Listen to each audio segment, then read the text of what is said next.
Keith, talentadong Pinoy, driver naging boxer ni Keith Talent. Hanggang saan naabot ang chismis mo?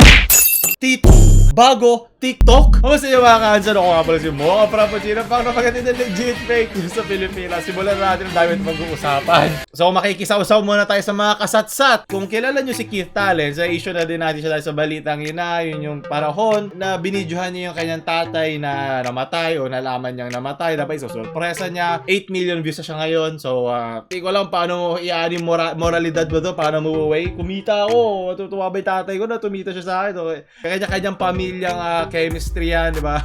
So, yun, ano na naman isang issue na ang panununtok ng kanyang driver sa isang gwardiya sa kanilang lugar. So, pinanood ko na yung mga pinagdaanan nila sa Tulfo, kanya-kanya mga video. Pero i-disregard ko na yung kanya-kanya mga video dahil syempre bias na yun. Nantay ko yung ano yung sasabihin nila dito kay Tito Rafi. So, dinaanan ko yun. Syempre, di natin pwede pakita lahat. Dahil baka ma-Rafi Tulfo tayo ni Tito Rafi. Ayoko ma-copyright claim na naman. Okay, malinis na yung channel natin. Ayoko masuntok din ni Tito Rafi. Ang team niya na naman. Kahit wala naman mali yung una kong video sa kanya. Fair use yun. Hindi ko bibitawan yun. Ayun, dahil nagsimula ito sa panchichismis ng isang gwardiya doon na hiningi ko po yung TikTok nila para friends po kami. TikTok talaga may kasal lahat ng ito, sabi ko sa inyo. Yung kala ko makakatakas na ako sa mga TikTok. Ito na naman, naririnig ko na naman. Ano ba? Inad daw niya sa TikTok yung mga fans. Ano kaya edad ng mga fans? Ni Keith Talent. So, Tinder, wala kang kwenta. Meron kaming TikTok. Kailan ito malalaos para Omega, okay? Pambihira, basta. Ayun, tapos anong nangyari? Naging ka-textmate niya isang fan. So, siguro kala nung fan, mas mapapadali ang kanilang pagpunta sa kanilang master, di ba? Master Keith, di ba? Kinausap niya. Ito naman, gwardiya, meron na siyang mga sinasabi daw na mga ikasisira ni Keith Talent. Nadawit ngayon yung pangalan ng driver. So, sabi ni Tito Filimon dito, nadawit yung pangalan niya, nainis siya, pinuntahan niya. Gabi nung pagka-out ko, kinumusta ko po sila kung anong balita. Bakit? Ba't kailangan mo kamustahin? Bah! Ito na ang Wag Basuntok Challenge. Paipatrending natin sa TikTok. Siguro gusto nung gwardiya ng plus points sa fan niya. Baka chicks yung fans niya. O diba? Ewan ko, hindi ko alam. May asawa siya eh. So, ewan ko anong para saan yun. Sobrang creepy nun eh. Yung kakamustahin mo yung fan. O, kamusta? Gwardiya ka, hindi ka naman kasama sa team ni Keith Talent. So, unang-una doon ako nagtataka. May kanya-kanya silang mali. Ka-team ba siya? Kasama ba siya sa production team ni Keith Talent? So, kasama ba sa kontrata mo bilang gwardiya? Ginagwardiyan mo rin ba ang kanilang pagpa-fangirl at fanboy kay Keith Talent? Nung pinuntahan ni Keith Talent, pinagsabihin daw, lesson learned daw na, wag mo nang gagawin niya, di mo kailangan gawin yun, di ba? Nagano pa sila sa camera para sure, kasi diba, kailangan natin ng husgado ng social media. Okay na kami, ha? Kailangan, importante yun. Tapos, ito yung maganda dito, binalikan ni Manong Drive Mang June, itong gwardiya na to, pagkatapos nung kanilang, pagkompronta nung una. Okay na daw eh. So, ipagpatuloy natin panonood, okay? Pero, syempre, alam niyo na. Sabi mo, di ba lalaki ka? Magpakalalaki ka. Oh, yeah! Oh! Sabihin mo, tunay na lalaki nagtitiktok. May guliti po ako at Kuliti lang eh. Pwede mo lagyan ng eye patch. Ako, pag may nakita ako pa dyan, kahit nakabrief ako, lalabas ako. O kung tinatamad ako, sasabihin ko lang, wala, natutulog ako. Siguro sawa na siya sa dami ng fans niya. O mayroon pa mga load dito na pinag-uusapan, yung premium ng dalawa daw. Ano, gusto niyo ba magpa-giveaway? Puro kay giveaway. I-like nyo na lang yung video. Yun na kayo ng giveaway nyo sa akin. Diba kaya mga giveaway, may mga promo, panalo, nagkakaganito pa. Kung bibigyan ako libre, bibigyan ko sa iyo, sige. Pero magagali pa sa ayan, nagkakandaloko-loko tuloy. Nasa punta ka tuloy sa Tulfo dahil dyan. Tapos, gumanon po siya. Alam ko na po yun. Teka muna. Alala ko dito yung isang scene sa isang movie, yung gano'n.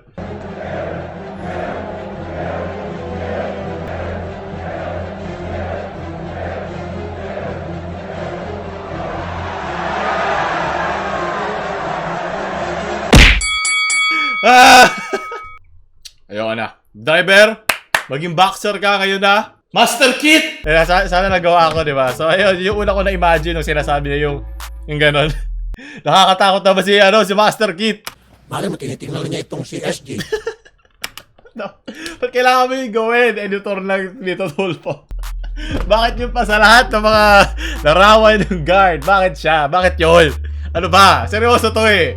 Hindi ko ba seryoso? ay pakana mo para tumaas yung iyong subscriber para sumikat ka. Apa, sobrang napakasinungaling po ni Mang Jun, Sir Rafi. Ang layo ng sagot niya sa tanong. Ang sinabi ng mga netizens, baka ginawa mo to, baka stunt to, baka prank na naman to na para tumaas yung subscriber kasi nakita mo, 'di ba, Master Kit, yung kapangyarihan ng isang controversial na video, 'di ba? Lalo na nung naalala niyo sa tatay mo, ba, rest in peace. Pero 'di ba, hindi natin mapagkakaila na kaya siya nag-viral dahil sa kanyang 'di ba, yung kanyang shock factor, yung kanyang sandali, hindi ko lang kung matutuwa ako dito, hindi. Kaya nga hati yung mga tao doon. Pero ang hindi ko maintindihan dito, kung ganun man siya, 'di ba, sa kanyang driver, bakit merong ganong parang preconceived notion yung driver na pag tinitigan ako ni Master Kit, bibirahin ko to. At sinabi dito ni Mang Jun na ganun daw sila. Kasi talagang siya talaga ang dumedepensa pag may hater daw, may basher. Siya daw talaga ang talagang nagiging boxer. Kasama yun sa kanyang job description, di ba? Sa lahat na nangyari dito, ang ikasasama dito, syempre, si Kit Talent, siya yung influencer, di ba? Siya yung influencer, siya yung may YouTube channel eh. Ang naisip ko, kaya binalikan ni Mang Jun itong guard na to dahil nasiraan na siya na nagkaroon na siguro, sige, syempre matagal na siyang nagtatrabaho kay Kit Talent, diba? Simula pa nga daw noon pa, kasama na siya sa mga videos, para nasira na yung trust sa kanya ng kanyang master. Gusto niya sigurong bawian itong gwardiya na to na siniraan sila ng kung ano. Bakit kailangan videohan ng admin at ikinalat pa nila? Di ba dapat parang sila na lang? Sana niresolve na lang nila sa sarili nila. Hindi mo to kailangan dalhin sa social media. Yun yung isa sa pinaka-weirdo dito sa lahat. Sino sa kanila ang mag-upload dito na alam nila walang kalalabasan? Dahil ba doon sa fan? Hindi ko alam kung may mga screenshot yung fan nila na sinend kay Kit Talent, baka lang ni Kit Talent, nag-viral na. Di ba mga hayop talaga mga admin, pareha admin dito sa channel natin eh. Ang matututunan ko lang sa nangyari dito ay huwag ka mag-TikTok na. TikTok talaga simulan nito eh. Kung hindi niya inad sa TikTok ito, yung mga fan niya, wala sanang problema, di ba? Huwag kang magtiwala dyan sa guard na sobrang payat. Mga payatot talaga. Bakit? Kaya huwag kayo maniniwala sa maraming fake news dito, okay? Kung gusto niyo makausap si Master, balik ka naman ng gabi. Master! Pag gano'n ang tawagan nila. Kaya nga siya nautos-utusan ng gano'n. Pero masyadong malaki yung gap ng master-servant na relationship na yan. Ano po yung pakiramdam nyo ngayon? Ito, masakit. Pasapa yung ano ko.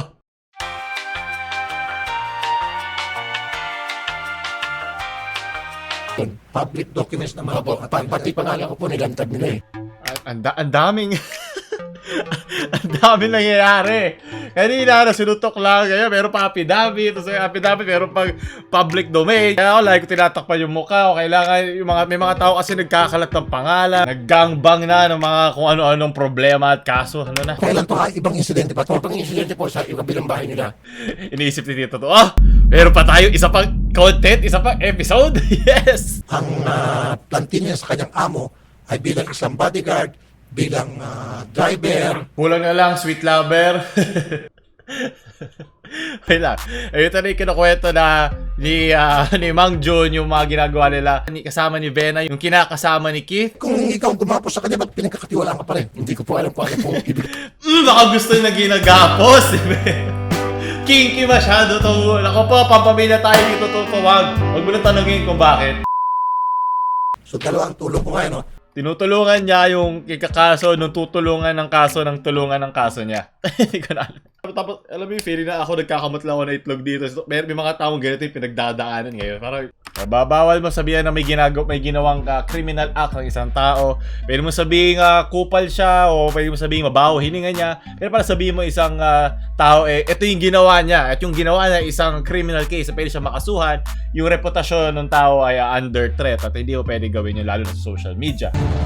At hindi ko mag-get sa lie detector test eh. Walang pinoproweba to. Unang-una, kung lie detector test lang ang basihan, okay? Lahat sana tayo sa korte, sa buong Supreme Court ng buong mundo, sana nagla-lie detector na lang lahat. Pero hindi. Hindi siya valid na pang-pruweba ng isang bagay kasi nga maraming factors in play para madaya mo yun.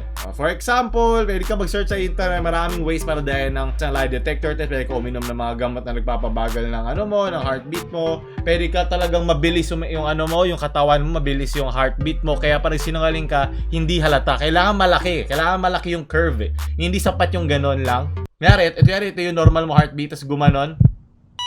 Baka kabado ka lang, baka kunyari makati yung puwet mo, gusto mong kamot, hindi mo kinakaba ka, makikita ka ng maraming tao sa Rafi Tulfo in action. Pwede ka magawin ng ganun kaba, so hindi siya definitive, hindi siya huling kalbaryo sa kabaong mo, hindi siya sapat. Siguro kaya naisip to nung kanilang team ni Tito Rafi Tulfo, maganda siya sa TV. Parang kinakabahan ako. Naiintindihan ko ba't ito gusto nila gawin, pero wala itong mapapatunayan. Pag ito, pinadala nila yung resulta nito sa korte, duduraan lang yan ng mga lawyers doon. Para lang to sa social media, para lang to sa mga tao nanonood ng gusto ng katiting na desisyon na agad. Kita mo yun, Nay, babaya ka na maghugas ng pinggan. Kita mo yung napanood ko?